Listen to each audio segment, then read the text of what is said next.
how to use your genetics to your guys' advantage. There's absolutely no doubt, guys, that our genetics play a major role when it comes to our everyday life, but absolutely when it comes to dropping body fat or building muscle when we're talking about the bodybuilding world. Human genetics, guys, is a biological process where your parents pass on certain genetics or genes onto their children. Every human being, guys, inherits genetics and or genes from their biological parents. And these genes essentially turn into express certain traits and characteristics that each one of us is going to have, guys. Obviously, if you guys don't already know, some of these traits that I'm referring to are certainly going to be physical.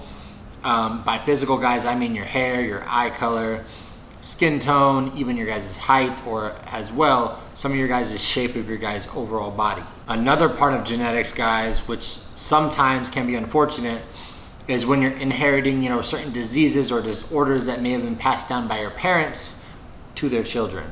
Another aspect, guys, when it comes to our human genetics is our personality traits. Unfortunately for us, guys, and basically any person that's essentially alive on this planet, these are things that essentially we can't control and or have any say over when it comes to our overall genetics that we are going to be inheriting from our parents. And we essentially have to, accept whatever we are given. Now, determining what type of person you guys may be, and the way you guys overall look at life is going to, in my personal opinion, determine whether or not having, a genetic say as to how you inherit these genetics, because there is no real choice in the matter, is you're going to look at it either in a good way or a bad way. Not to mention, guys, I personally believe, not essentially having a say in the genetics that we inherit is more or less a good thing. The reason why I say that is because, yes, it does keep everybody different. There's already too many people in the world today that are not accepting of who we are and wanting to change it. So again, guys, just our genetic code that we're inheriting essentially allows us to be original and unique. And again, I feel like everyone was created the way that they are for a very specific reason. Some of you may not know what that is yet, but eventually you guys will find out, in my personal opinion, what that is. And, I think the most important part about us being happy is us accepting that, and as well, learning to love ourselves from within rather than what we see on the outside. I'm sure you guys have all heard this saying before, and, it goes something like this. It's, for someone else to love you, you must first love yourself. And the reason being of that being so powerful is because it's, for one, very, very true. And it's just, there's no other way to look at it. If you don't love yourself, how is anyone else supposed to love you back? Not only in terms of someone else loving you guys, but really in everyday life and everything you do. I mean, you gotta look at it this way. If you're not really content with who you are, you're naturally gonna be kind of shy. You're gonna be embarrassed very easily. You're most likely gonna be slightly insecure, which all of this sucks because at the end of the day, no one deserves to feel that way. Again, guys, as human beings, unfortunately, we always want what we don't have. At the same time, we always want what we can't have. Now, I don't really know why we feel this way, but it's very common nowadays among our society, guys, to have, these body images as to what's always being talked about, and has become more of an expectation than it has to be more of like, being a desire. So it's more of an expectation. We got to look this way rather than us needing to even desire to be that way. Either way, you could have self-love both ways. But I think at the end of the day, it's a nice balance, not to the extreme and definitely not to the over extreme of being, morbidly obese, but to the stream of like being 3% body fat. Those are two extremes, you know what I'm saying? So I feel like in between, guys, we can all love ourselves somewhere in between. But at the end of the day, yes, it's just kind of something that society has put on us nowadays to constantly be, body images are always being talked about. So with social media being so out of control right now, guys, and so popular, like I said, because right now it's just something very, very new, and so many users are on there that, man, it's very easy, guys, to look at all the men that are on there and to see their shirts off left and right. me being one of those guys, but I'm more or less, I'm somebody that competes on the professional level, guys. I get paid to do that. So when I'm doing so, it's more or less to help inspire and to kind of show you guys what is possible. But on the flip side, you see the females, they got their bikinis on and doing their photo shoots and so forth. So again, I understand completely how, it's very easy for you guys to be comparing yourself to them. And sometimes it could make you feel insecure. But in all reality, the social media should be there to help motivate you guys and inspire you, like I said earlier. But again, unfortunately, if you don't love yourself, then when you see these people that you see as superior, it makes you feel a certain way, and that shouldn't be the goal of social media, guys. Now, how does this, guys, relate to genetics in the bodybuilding or fitness world? Is very, very simple. As I said earlier, guys, we all want what we don't have, which in return makes us feel insecure or lead to, self-criticism. And honestly, guys, these are feelings that we actually can control. You guys need to learn and mentally understand what I'm about to tell you. Phil Heath, for example, guys, he's a 7-time Mr. Olympia, going on his number 8 this year, which would be consecutive, by the way. But again, he's one of the more well-known bodybuilders in the world, clearly. I'm going to compare him to, let's say, Greg Plitt, guys, who has been on, essentially cover after cover, about 150 plus, I don't know the exact number, but 150 plus, yes, different magazines, guys. And he's one of my biggest idols growing up, for sure, and probably one of the most successful fitness models of our time. Both Greg and Phil, guys, have completely different physiques, however. Phil, guys, being an absolute monster when you're comparing him to Greg Plitt. There's a difference of essentially pure muscle of about 60 pounds, guys. That's a big difference. So when we're talking about genetics in terms of bodybuilding, obviously Phil Heath is much more superior than Greg Plitt here. All Phil has to do, guys, is basically look at a dumbbell and his muscles will start growing. I mean, he's a genetic god when it comes to the sport of bodybuilding. But again, guys, don't discredit somebody just because they have great genetics does not mean they don't work hard behind it. Now, what I mean, guys, when I say genetic god, when it comes to, building muscle or bodybuilding, it is, everything absolutely is going to fall into Phil's favor when you're going to compare Phil versus Greg here. Yes, they both work absolutely hard, but in this particular case, guys, for Phil, yes, he works extremely hard, but at the end of the day, he is genetically gifted. And what I mean by genetically gifted, guys, is he has essentially, yes, the perfectly shaped muscles there. The muscle bellies are very full, but as well very round. His muscle insertion points all insert essentially where they should be. He has extremely deep cuts in between each one of his muscle fibers as well. Now, don't get me wrong, guys, you can always make improvements on what you have and work on your genetic base. But some things like incision points and muscle bellies are really, it's not really within your control. That's more or less given through genetics. And the sport of bodybuilding, guys, is not just about the size of your guys' muscle. Rather than there's so many different factors that your genetics will play an effect on the overall progression of one's physique much faster than it does someone else's. Greg, guys, on the other hand, does not build muscle nearly as fast as, let's say, Phil. And he does not have, yes, the big round muscle bellies as Phil does either. Greg's genetics, nowhere near as good as Phil's. However, guys, they are both two of the biggest names in the industry, and Phil being essentially, yes, the best bodybuilder in the world right now, going on number 8, but currently holding 7 titles in a row.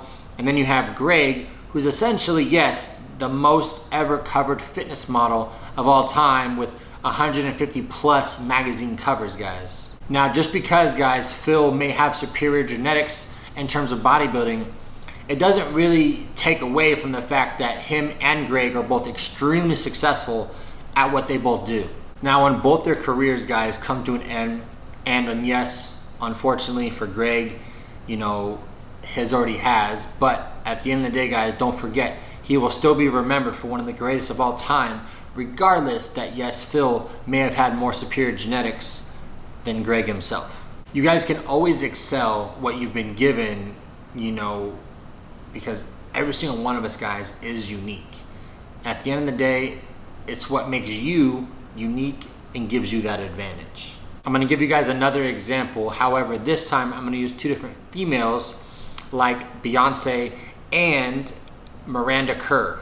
Two very powerful female figures, both of them as well successful in their given careers, and not to mention both very famous for basically the way that they look. Beyonce is a lot bigger. She certainly has a lot more curves, and yes, she is going to be weighing a lot more than Miranda would, but absolutely is considered a great physique. Miranda Kerr is one of the most successful female catwalk models of all time. Yes, she is certainly a lot skinnier than Beyonce. Yes, she has a lot less curves than Beyonce, but is also considered to have a great physique. Miranda, guys, could never have the body like Beyonce, and then on the flip side, Beyonce could never have the same type of body as Miranda, and that is basically through genetics in which they inherited at birth. They're both one of the best in their actual fields. At the same time, they're both highly respected for the way that they look in their physiques, but same time, worlds apart with the way that they look. One last and final good example, guys, is a favorite basketball player of mine, and that is Allen Iverson. To make a successful basketball player, you would generally assume, guys, that they're extremely tall. Most basketball players are well over 6'8", let alone up to about 7'11". Now, of course, guys, maybe not 7'11" being the absolute normal, but I do believe one of the tallest guys ever played the game was Yao Ming, who was about 7'6". There may have been even a few like 7'7" guys, but anyways, guys, you can see my point here is that genetically gifted people for the NBA are generally extremely tall. Now, Allen Iverson, guys, is one of the greatest players to ever play the game. However, he was only 6 feet tall, and in basketball, that is considered a very short player and one of the more shorter players to ever play the game at an extremely high level. How tall you guys are, we already know, is based off of your genetic potential, guys. Your height is something you can't technically improve. I mean, there is no fixing it. It is whatever it is. So how did Allen Iverson, guys, become one of the greatest basketball players of all time?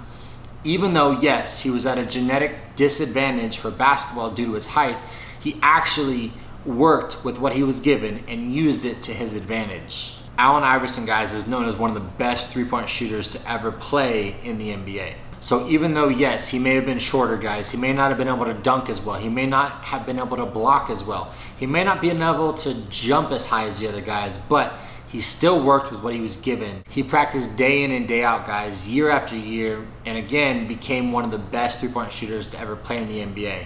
He focused on what he could control, which was his work ethic, guys, and that was essentially the key to his success. So now, guys, after hearing how the genetics play a huge role essentially on how we look and how our body is shaped, the speed in which our body can build muscle, our overall height, and so on and so forth. At the end of the day, guys, the only one thing we can control is how we use our genetics to our advantage. Now, what I'm about to tell you guys applies both for men and women, and is such an important factor at the end of the day when it comes to accepting who you guys are. I said it earlier, guys, that we always want what we can't have. So for example, if you guys are the skinnier guy and you find it hard to build muscle, chances are you want to be bigger and you wish you had the genetics of the guy with the bigger physique. If you are a bigger guy, chances are you find it hard to lose weight. And not to mention, you probably wish, yes, you had a smaller build so you guys can look athletic and, with a full six-pack.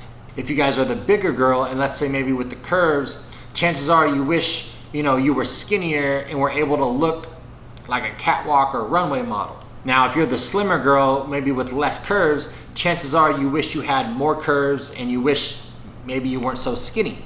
I really do believe, guys, it's genetically programmed, within us as humans to want what we don't have. Now, if some of you guys are listening to this like, well, maybe that is me, like one of the body types that I described, but you guys aren't wishing for the other thing, well, more power to you. That means you guys love yourself as you were given genetically, and that is ideal. But again, for many of us, that's not the case. You know, we want what we don't have. So let me kind of just dive a little bit deeper here as to the point in which I'm trying to make. And that being, guys, that the most important advice I want you guys to take away from this video is to, you know, not focus on what you guys don't have and learn to appreciate exactly what you guys do have, because I promise that, you know, somewhere out there in this world, guys, yes, there is somebody who wishes they had your genetics. The key to utilizing your guys' genetics to your guys' advantage is to absolutely accept who you guys are. I mean, full on work your guys' ass off every single day to become a better version of yourself and improve on what you guys dislike about yourself. Example, guys, just because you find it hard to lose weight doesn't mean you guys can't lose it. No matter who you are or what genetics you guys may have inherited, you are still 100% capable of losing the weight. There is no one client, guys, or one person I've ever worked with that literally could not lose or drop any body fat. It really comes down to you and the work ethic that you guys are willing to put in. Yes, some people can lose fat quicker than others, guys. And yes, some of you guys may have bigger builds than the other. But regardless, if you guys are putting in the work and literally doing everything you guys can to drop the body fat, I don't believe there is anyone out there who is genetically incapable of losing weight. And the same thing goes for those of you guys who, you know, on the opposite side. I mean, at the end of the day, yes, you may be skinny and you may find it hard to build muscle, but I promise you, you are not genetically incapable of building muscle. Now, as I mentioned earlier, guys, it's not just about building muscle or losing body fat when it comes to how your genetics affect the results you guys see in the gym. The shape of your guys' muscles, your muscle insertion points, and as well, your guys' muscle bellies will vary from person to person. Let's use your guys' biceps for an example. Some people, guys, have a really tall peak in their bicep, and what I mean by this is it looks like there's a circular shaped rock inserted into their bicep. And on the other hand, you guys are gonna have, you know, the ones that look much longer and extended type of biceps. Now, this is not created by the way you guys train. This is not built from different training variations. It really comes down to the individual's genetics and how their muscles are genetically shaped. Another great example, guys, is the way that our muscles react to different styles and types of training. Like, for example, when I mentioned in my video rep ranges, if you guys want to go ahead and look over at that when you guys are done, I talk about how lifting in rep ranges between 1 and 7 is more or less for strength training. And if you guys are lifting in the rep ranges of 8 to 15, you're training more for muscle hypertrophy.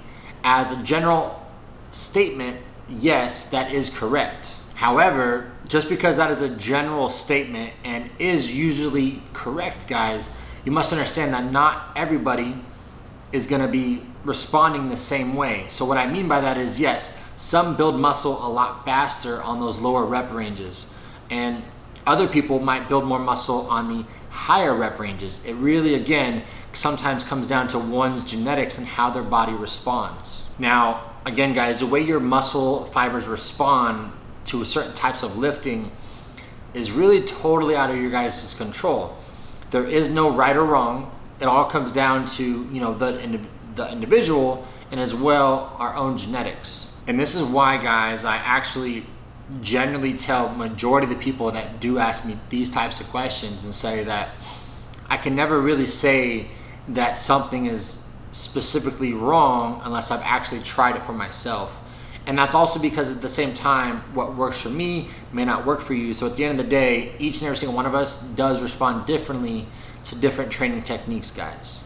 And this is why, in knowing that there is no right or wrong way, it really just depends on how your body responds, guys.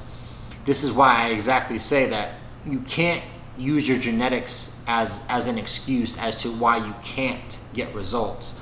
Again, understand what you've been giving, work your guys' ass off to, you know, continue to build a better base foundation. and continue to work on the things maybe you don't like, to again learn to love everything about your guys' body and stop using your genetics as a disadvantage when we all have the same advantage to learn ourselves, learn to love what it is that we've been given, and continue to work at it, guys. Which is why I personally believe, guys, that no one is incapable, on this planet to not, see results within their training due to the genetics in which they inherited at birth. So what I mean by this, guys, is like me growing up as a premature child at 3 pounds. Yes, you heard that right, guys. 3 pounds. So I was only 3 pounds when I was born. And that's because, I had a twin. The twin and myself, we had our umbilical cords crossed. My twin, unfortunately, did not make it. And me, as a child, I had to get pulled out of the, birth process a little bit early in order for me to make it, which left me be a few months premature. At the same time, I was born in an incubator, essentially, until I was able to be big enough or healthy enough to leave the hospital. And yeah, guys, I would say for a very, very long time, maybe because of me being premature, I was always the smallest kid growing up in my particular class, and I was very, very shy. I had no self-confidence. And I know as I continued to go through, middle school, high school, and then eventually into college, when I found sports is kind of when, my confidence and, my ability to talk to people, let alone, females in particular, but people in general, was when I became, got into sports and I became a little more confident because I excelled at sports, but I was still always the smallest guy on the field. So what I had to do, like Allen Iverson, guys, I had to outwork everybody. I wasn't the tallest or the biggest guy out there, but certainly I used what my, advantage through my genetics is I was very quick. I was much quicker and faster than everybody, but certainly I did not have the size or the strength as everyone else that I was going up against.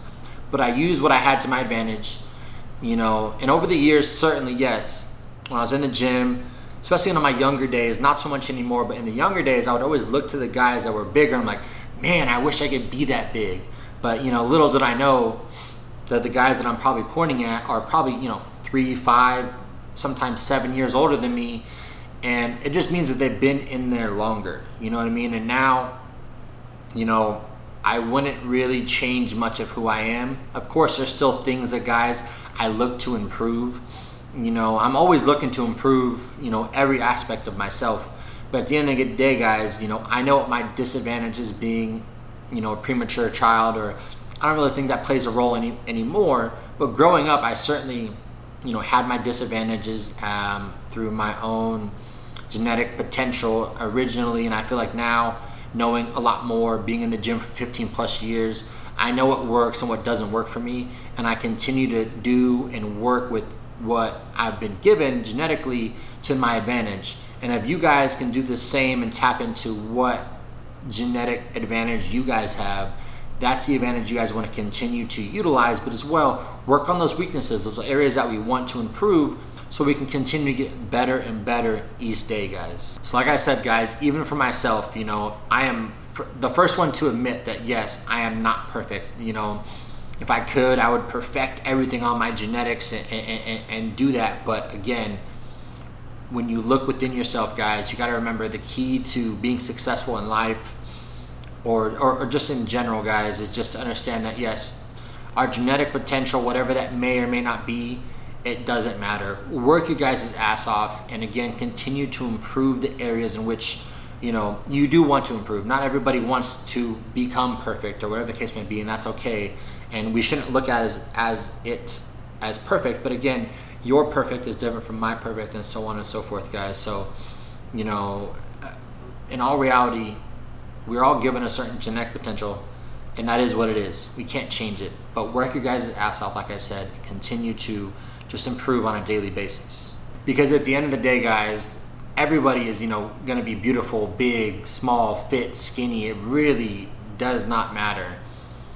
Everyone has their genetic advantages and everyone has their genetic disadvantages. And regardless, guys, we have to just accept the fact that, you know, we're never going to be perfect. And that's why we work every day to continue to address whatever issues or, you know, dislikes that we have about ourselves, just to become better. As long as you guys are improving and are willing to accept the fact that your genetics are what they are, and you're either going to work your ass off to get to where you want to be, or you can sit there and complain about it. We're all amazing people. We all have our own amazing talents. You may not think so, but absolutely, you are very talented in something that you may not be utilizing, but at the end of the day, we're all very talented in certain aspects. And at the same time, yes, we are all beautiful in our own ways. Love whoever you are, and every single day continue to work on it, guys, becoming a better version of yourself. And just remember, guys, progression and self-acceptance is one of the most important things we can do to becoming just, you know, the best version of ourselves once again, and living a happy and successful life.